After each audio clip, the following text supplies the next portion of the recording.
과학 상식에서 이런 이야기를 들으신 적이 있으실 것입니다. 이 넓은 태양계에서 지금 딱 우리가 살고 있는 이 지구가 위치한 여기 이곳에 지구가 없었더라면 이 지구가 지금의 모습과는 많이 다를 것이다. 바로 골디락스 존이라고 하는 생명이 살아갈 수 있는 그 온도와 기온을 유지하기 위해서 태양과의 그 거리를 이야기하고 있습니다. 태양은 섭씨 6000도에 해당하는 아주 뜨거운 그런 물질이고요.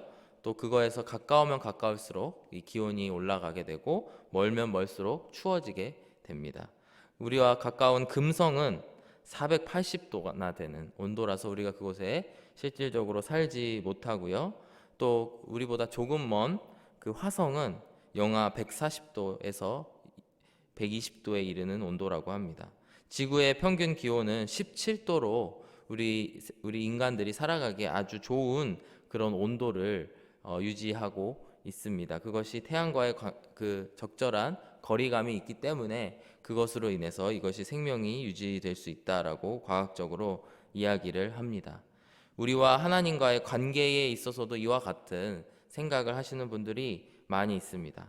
만물의 근원이신 그 하나님, 태양과 같으신 그런 하나님이신 것은 알겠는데 너무 가까이 가게 되면 우리 인생의 풀이, 우리의 삶이 죽지는 않을까? 혹은 조금 너무 멀면 얼어버리지 않을까? 적당한 곳에 우리가 있어야 되지 않을까? 이야기하시는 분들도 있습니다. 교회를 다니다 보면은 이런 분들을 몇몇 만날 수 있게 되는데요. 나는 적당히 신앙생활 하다가 적당히 살 거야. 너무 신앙생활 열심히 해서 번아웃 되기도 싫고 또 너무 교회에서 멀어지면은 또 외로우니까 또 어느 정도 교회에 적당히 인볼브 되면서 저 교회 신앙생활을 할 거야 라고 이야기하시는 분들을 종종 만난 적이 있습니다. 과연 우리와 하나님과의 관계에서는 얼마만큼의 거리감을 유지하면서 사는 것이 지혜로운 것일까요? 성경은 무엇이라고 이야기하는지 함께 살펴보길 원하는데요. 사도 요한은 이렇게 이야기를 하고 있습니다. 요한복음 15장 4절에 보시면은 내 안에 거하라 나도 너희 안에 거하리라 가지가 포도나무에 붙어 있지 아니하면 스스로 열매를 맺을 수 없음 같이 너희도 내 안에 있지 아니하면 그러하리라. 즉 무슨 말씀이냐면 우리가 하나님께 거리가 떨어져 있는 것이 아니고 붙어 있지 아니하면 우리가 살아가지 못한다. 그 가지가 살아있는 것처럼 보이지만 결국에 그 포도나무에 붙어 있지 않을 경우에 우리 모두 죽고 만다라는 이야기를 하고 있습니다. 우리 모두 이러한 진리를 알고 있습니다. 이러한 진리를 모두 어느 정도 알고 있고 하나님께 더 가까이 가기 위해서 노력하는 것이 우리들의 신앙이라고 생각을 합니다. 하지만 오늘 본문에서 함께 살펴본 욥기의 말씀, 욥의 이런 신앙 고백과 같은 이 기도문, 어찌 보면 하나님께 부르짖고 있는 지속적인 이 메시지를 보게 되면은 욥은 너무나 고통스러운 나머지 이러한 일들을 다 모두 잊어버린 듯한 말을 하게 됩니다. 하나님, 저는 너무 뜨겁습니다. 하나님의 그 시선이 너무나 뜨거워서 괴롭습니다. 제발 저 좀 내버려 두십시오. 이런 이야기를 하는 것처럼 보입니다. 3절의 말씀을 보시면 이렇게 이야기를 하고 있습니다. 이와 같은 자를 주께서 눈여겨보시나이까? 나를 주 앞으로 이끌어서 재판하시나이까? 여기서 이야기하는 이와 같은 자라고 하는 것은 우리가 함께 살펴보겠지만 별 볼 일 없는 사람, 그저 평범한 이 세상을 살아가는 들풀과 같은 여러 사람 중에 한 명인 저를 왜 이렇게 지켜봐 주시고 나를 재판하셔서 이와 같은 자를 괴롭게 하시나이까? 이렇게 부르짖고 있는 것입니다. 앞선 1절의 말씀, 2절의 말씀을 보시면은 이와 같은 자가 어떤 자들인지에 대해서 설명을 하고 있는데요. 여인에게서 태어난 사람은 생애가 짧고 걱정이 가득하다라고 이야기를 하고 있습니다. 생애가 짧다라고 하는 것은 그의 인생이 유한하다라는 것을 이야기하고 있습니다. 저는 이 생애도 아주 짧게 사는 그런 왔다가 갈 사람인데 왜 하나님 저에게 그런 너무나 큰 관심을 주셔서 저를 이렇게 괴롭게 하십니까? 부르짖고 있는 것입니다. 실제로 시편 90편 말씀에서 이런 말씀이 있습니다. 우리의 연수가 70이요 강건하면 80이라도 그 연수의 자랑은 수고와 슬픔뿐이요 신속히 가니 우리가 날아가나이다. 시편 기자는 고백을 하고 있는데요. 성경에서도 이야기하듯이 우리가 기껏해야 70년, 80년, 요새는 세상이 좋아져서 그래도 100년 살아가는 인생인데 하나님의 영원한 시간에 비하면 제가 살아가는 이 70년, 80년이 뭐가 그렇게 대수입니까? 하나님, 저를 못 본 척 해주시고 나에게 주신 이런 고통들을 거두어 가 주십시오. 이렇게 하나님 앞에 부르짖고 있는 것입니다. 2절의 말씀도 같은 맥락에서 볼 수가 있는데요. 그는 꽃과 같이 자라나서, 스스로를 이야기하는 겁니다. 그는 꽃과 같이 자라나서 시들며 그림자같이 지나가며 머물지 아니하거늘, 이렇게 이야기를 하고 있는데요. 이 본문은 이제 시적으로 기록된 말이기 때문에 이런 단어들의 상징적인 의미가 있습니다. 꽃은 바로 일시적인 그런 생명체를 이야기하고 있습니다. 시편 103편에도 비슷한 말씀을 하고 있는데요. 15절과 16절의 말씀을 보시면 인생은 그날이 풀과 같으며 그 영화가 들의 꽃과 같도다. 그것은 바람이 지나가며 없어지나니 그 있던 자리도 다시 알지 못하거니와, 이렇게 이야기를 하고 있습니다. 즉 아무리 영화로워 보이는 그런 인생일지라도 욥의 인생이 화려했던 그런 1장, 2장의 말씀처럼 그의 인생이 아무리 화려해 보일지라도 어차피 한철이다. 하나님 아버지, 근데 왜 저를 그렇게 내버려 두지 못하십니까? 이렇게 이야기하고 있습니다. 욥은 자신의 인생의 유한함을 이야기하면서 하나님 앞에 부르짖고 있습니다.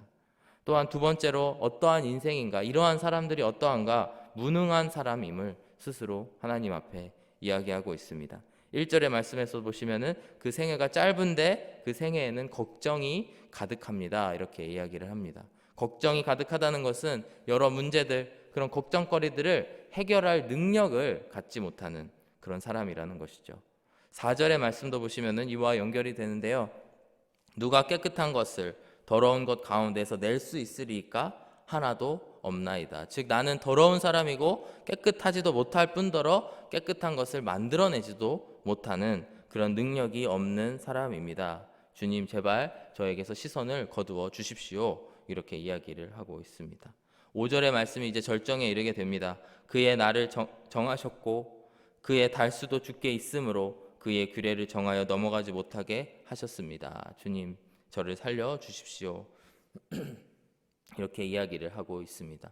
이와 같이 욥은 자신의 제한적인, 유한적인 모습들을 이야기하면서 주님 앞에 나아가고 있는데요. 오늘 함께 읽으신 14장의 1절의 말씀의 처음의 시작 부분을 히브리어 성경, 원어 성경으로 보면은 우리가 잘 알고 있는 히브리어 단어로 시작을 하게 됩니다. 무엇이냐면 바로 사람을 의미하는 아담이라고 하는 단어로 시작을 합니다. 욥은 자기의 인생도 이야기하고 있지만 모든 인류를 통틀어서 이야기하면서 포괄적으로 이 모든 이 세상에 살아가는 사람들이 인생이 짧고 사는 날이 정해져 있으니 그 기한조차도 모두 하나님께서 정하시는 것이니 이제 제발 저의 이런 삶의 기한을 끝내주시고 나의 이 고통도 끝나가게 하여 주십시오. 이렇게 고백을 하고 있습니다.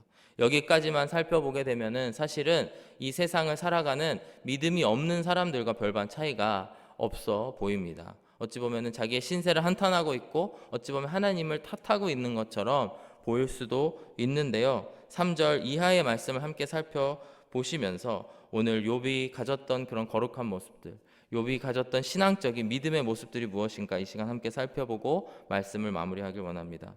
우선 3절의 말씀을 통해 알 수 있는 것은 욥은 지속적으로 하나님께서 눈여겨보고 계신다라는 것을 고백을 하고 있습니다. 이와 같은 자를 주께서 눈여겨보시나이까, 이것 자체가 지속적으로 앞장에서도 반복이 되고 있는데요. 욥은 아무리 큰 고통 가운데에서도 하나님의 그런 돌보심, 하나님의 지켜봐 주심이 있음을 고백을 하고 있습니다. 3절 후반부에 보시면은 주께서 어찌 나를 재판하시나이까 라고 이야기를 하고 있는데요. 이 재판이라고 하는 쓰인 단어는 영어로 해석을 하게 되면 judgment라고 하는 그 재판도 되지만 또 동시에 decision, 뭐냐면 바로 결정을 의미하기도 합니다. 실제로 하나님께서 이 모든 것들 가운데에 결정하신 부분이 있음을 욥은 고백을 하고 있습니다. 욥은 알지 못하지만 하늘에서 있었던 일들을 저희가 1장, 2장을 통해서 알 수 있지 않습니까? 이 모든 고통이 욥의 인생의 잘못된 행동 때문이 아니고 하나님께서 영광을 받으시기 위해서 그 사단과의 그런 거래를 통해서 이루어진 일들임을 우리는 알 수가 있습니다. 욥은 그러한 앞뒤 상황을 몰랐지만 이 모든 것 가운데에서 하나님의 결정이, 하나님의 판단이 있으셨음을 믿습니다. 이러면서 고백을 하고 있는 것입니다. 우리가 살아가다 보면 이런 고백을 말로 할 때가 있을 수도 있습니다. 하나님 너무 힘들어서 못하겠습니다. 도저히 할 수가 없습니다. 라고 말로는 고백을 하지만 우리의 마음은 항상 하나님을 향해 하나님께 우리의 시선이 가는 그런 저와 여러분들이 되기를 간절히 바랍니다.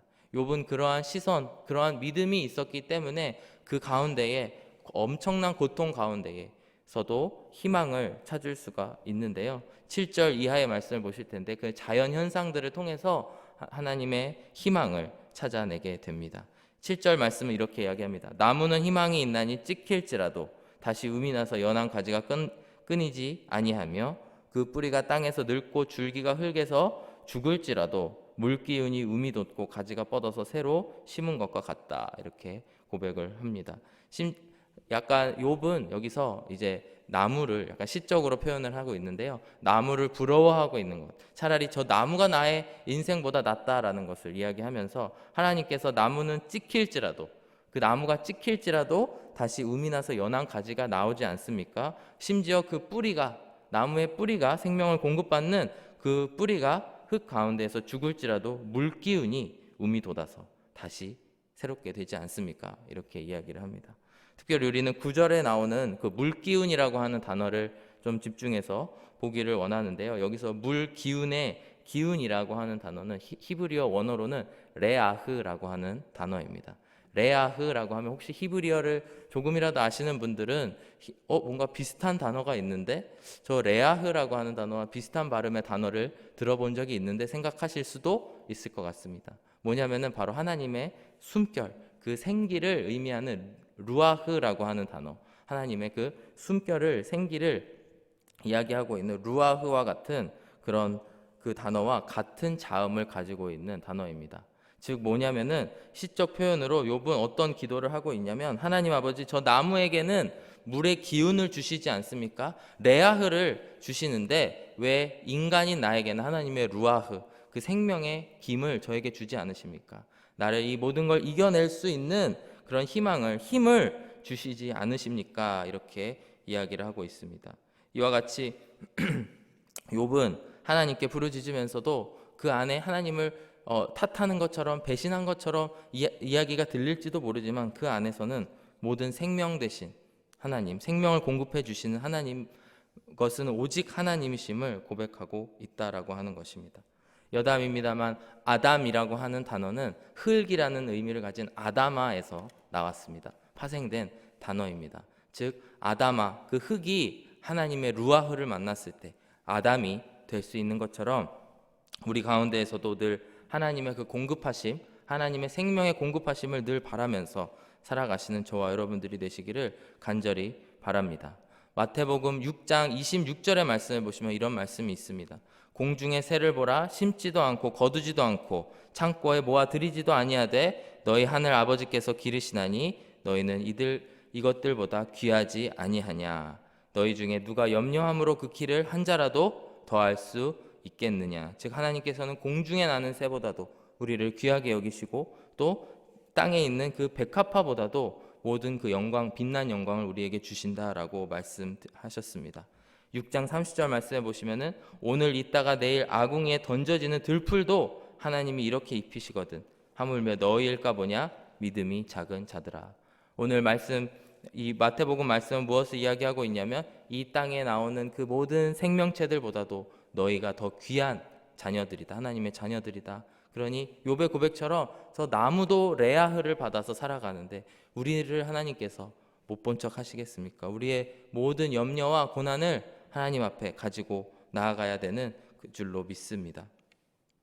말씀을 마무리하면서 이사야서 40장 말씀을 함께 보기를 원하는데요. 40장 6절 후반부에는 이런 말씀이 나옵니다. 모든 육체는 풀이요 그의 모든 아름다움은 들의 꽃과 같으니 7절 말씀에 풀은 마르고 꽃이 시들면 여호와의 기운이 그 위에 불미라. 이렇게 이야기를 합니다. 우리의 육체는 풀과 같이 일시적이고 또 우리의 아름다움은 들의 꽃과 같이 일시적인 유한한 삶을 살아가지만 7절의 말씀처럼 풀은 마르고 꽃이 그렇기 때문에 풀은 마르고 꽃이 시들게 되고 마치 여호와의 기운, 여호와의 그 뜨거운 기운 때문에 우리가 모두 시들어 버리는 것처럼 이야기를 하고 있습니다. 하지만 8절의 말씀을 보시면 풀은 마르고 꽃은 시드나 우리 하나님의 말씀은 영원히 서리라, 이렇게 말씀을 하고 있습니다. 이 말씀을 통해 알 수 있는 것은 무엇이냐면 우리의 인생이 유한하고 우리의 인생이 약할지라도 그리고 우리가 우리의 스스로 육신을 의지하고 하나님 앞에 나아갔을 경우에는 하나님이 그 모든 것을 태워버리실 수도 있는 분이심을 이야기하고 있습니다. 하지만 그 모든 풀은 마르고 꽃은 시들지라도 오직 하나님의 말씀만이 우리 안에 영원히 남으리라 이야기를 하고 있습니다. 처음에 말씀드린 예화와 같이 태양 같으신 하나님 앞에 우리가 어떻게 나아가야 될까요? 생명의 근원 대신 그분 앞에 우리가 나아갈 때에 꼭 기억해야 되는 것은 나의 육신, 내가 신뢰하는 나의 육신의 정욕은 모두 하나님께서 태워버리신다라는 것입니다. 하지만 내 안에 있는 하나님의 말씀, 하나님의 진리의 말씀들, 하나님의 언약의 말씀들은 하나님 그 불과 같은 하나님 앞에 섰을 때에도 그대로 남아서 나의 구원을 주장하여 주시고 또 나의 영원한 생명을 주실 그 근원이 되신다라는 것입니다. 이 시간 유한하고 무능한 나 자신을 내려놓고 하나님의 능력의 말씀 위에 서시는 저와 여러분들이 되시기를 간절히 축복합니다. 기도하겠습니다. 사랑하는 하나님 아버지, 감사합니다. 오늘 이 시간을 통하여서 주님의 말씀 앞에 서기를 원합니다. 나의 유한하고 또 능력 없는 그런 육신을 의지하지 아니하고 오늘도 나의 모든 고민과 또한 고난과 나의 모든 걱정거리를 주님 앞에 내어놓을 수 있는 저희들이 되게 하여 주시옵소서. 사랑하는 하나님 아버지, 오늘도 저희들을 지켜보아 주심에 감사드리며 예수 그리스도의 이름으로 기도드렸습니다. 아멘.